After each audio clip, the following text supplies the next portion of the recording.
Hello and welcome to PRSay. This is the official podcast of the Houston chapter of the Public Relations Society of America. And I am thrilled to be here with you as your host. I'm Veronica V. Sofer because I have the pleasure of introducing you to some outstanding members that we have in our Houston chapter. The whole point of our podcast is for our organization to become stronger, to have a really deep network of connections where we can learn from each other, grow from each other, and build our PR businesses. So I'm really excited about today's guest. We're going to be talking about communications and multicultural communications and how important that is. But before we get started and bring her on, let's take care of some housekeeping. If you are listening on the podcast, make sure you hit subscribe. We don't want you to miss any episode of PRSay.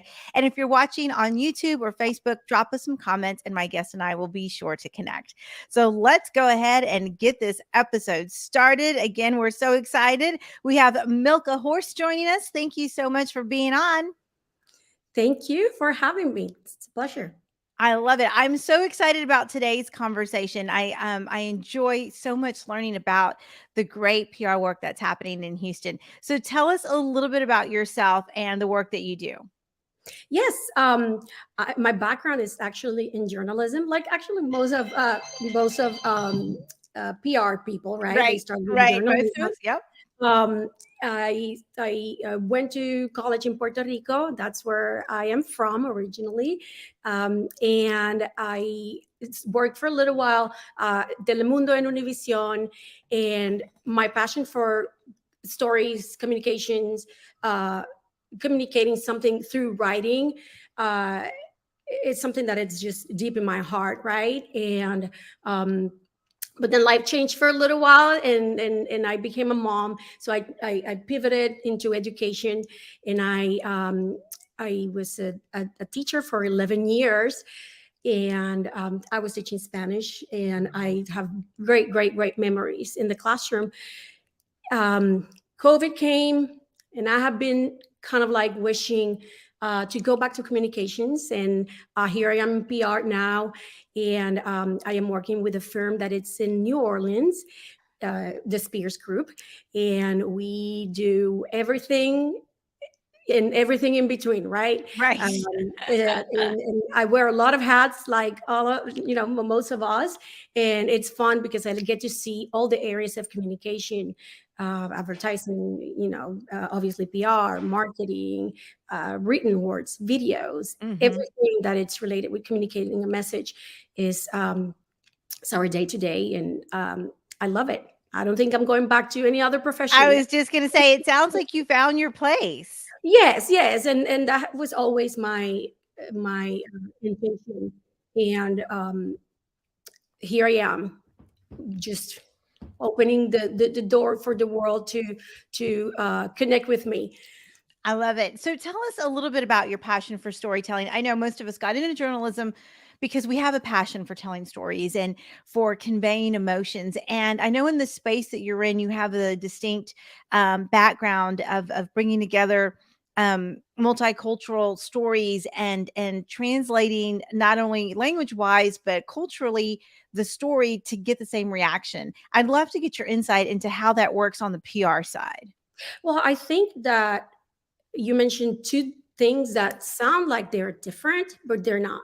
Storytelling and multicultural marketing or communications in general go hand in hand, because when brands take the risk of developing stories and messages that are relatable to people, they're more impactful. And I think most of the big brands around here use some type of storytelling, but they are not taking advantage of the emotions that they can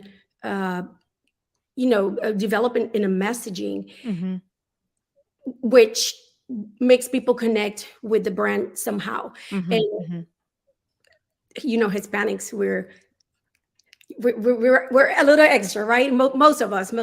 So we have a lot of emotions, and no matter if the emotion is a positive emotion or a negative emotion, we feel it, right? Right. So any company that puts a story out there that also brings any type of emotion will be successful. And I, as a consumer and as a writer, when I write for my clients, I try to bring those two together, emotion and the storytelling, because it is effective. And at the end of the day, in this generation, in this technological world that we live in, like the technicalities of some things, the jargon of Right. some fields are really not that important. People don't care. People don't want to read about that. Mm-hmm. People want to get to know other people.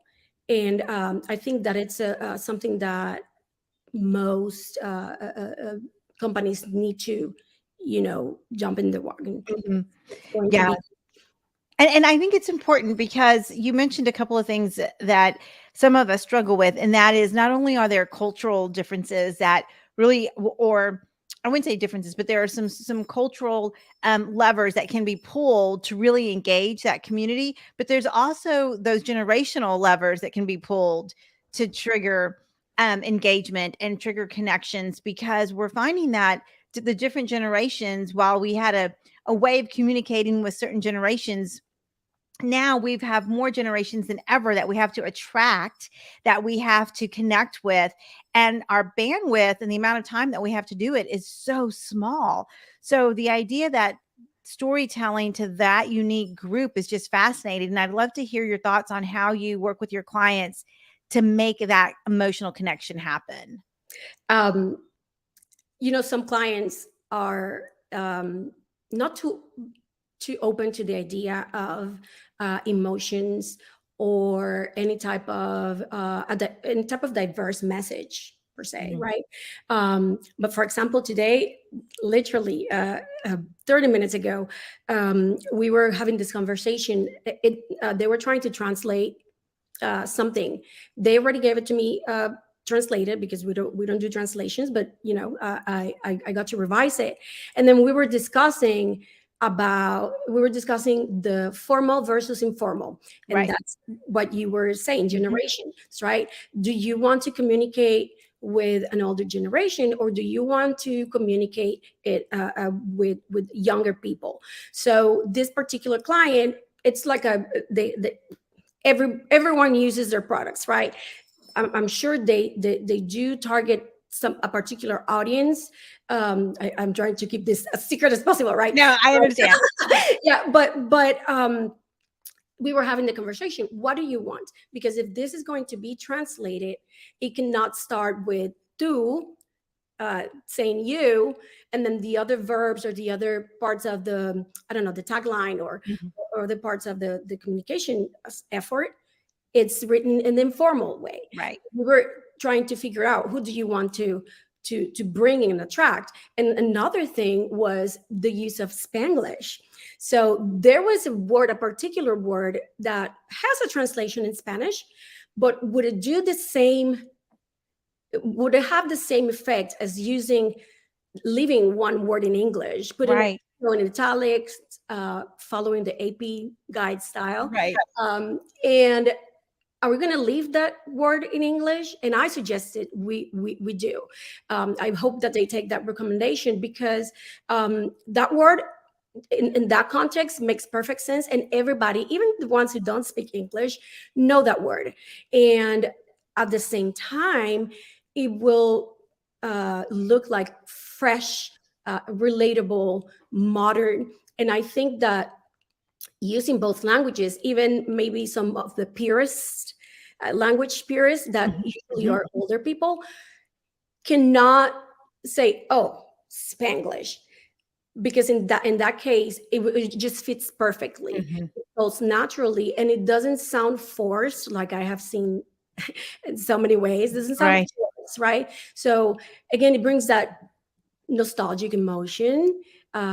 It may remind you of someone from your past. So I think it's important to use all those components in anything that you do, thinking of your audience, obviously, but also thinking progressively in the future of communications. Yeah, that's so important. And we're in such a different day now. And I love that, that you gave that example because the context changes the entire process, right? But the Yes. strategy behind who's our target audience, who are we trying to connect with, and knowing that there was some appeal in that language choice was really interesting. So I enjoyed learning about that.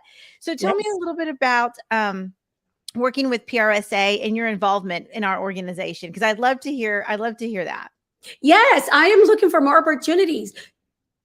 I want to volunteer for one or two of the committees. I need to follow up on that. I'm really interested in getting to know you all. I am a new member. Mhm. I have attended in the past uh, to some of the events that I Mhm. was invited to, as a guest.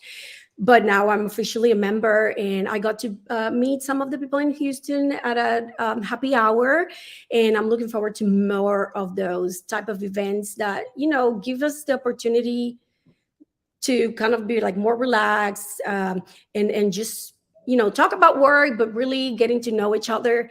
That is a wonderful thing that I'm very much looking forward to.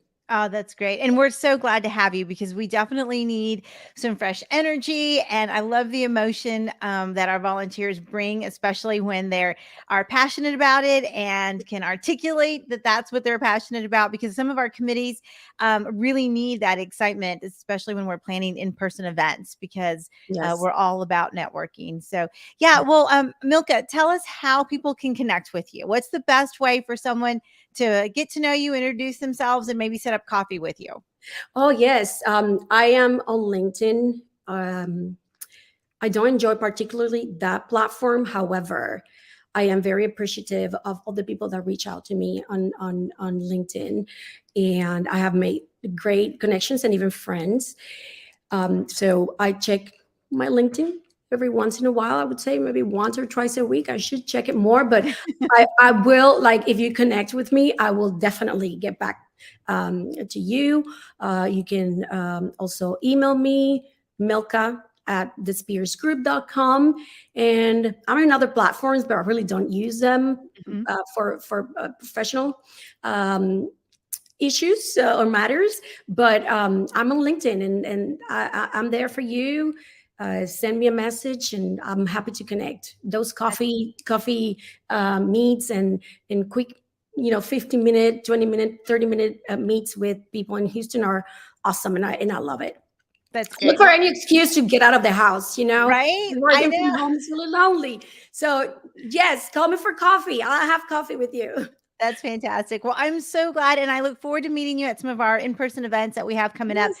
We love our new members, and we are definitely going to get you on a committee because I can tell that you're going to bring a lot of value to our Yes. groups. Yes. Yes. Yes. So nice to meet you. Thank you for being on the podcast. No, thank you, Veronica. Have a good day. Thanks so much. Bye bye. All right, guys, that was Milka. Make sure you connect with her. Her contact information will be on the show notes. And that wraps up this episode of PRSay. Remember, if you are listening on the podcast, make sure you hit subscribe. We don't want you to miss any episodes. And if you're watching on YouTube or Facebook, drop us some comments and we will get back to you. We'll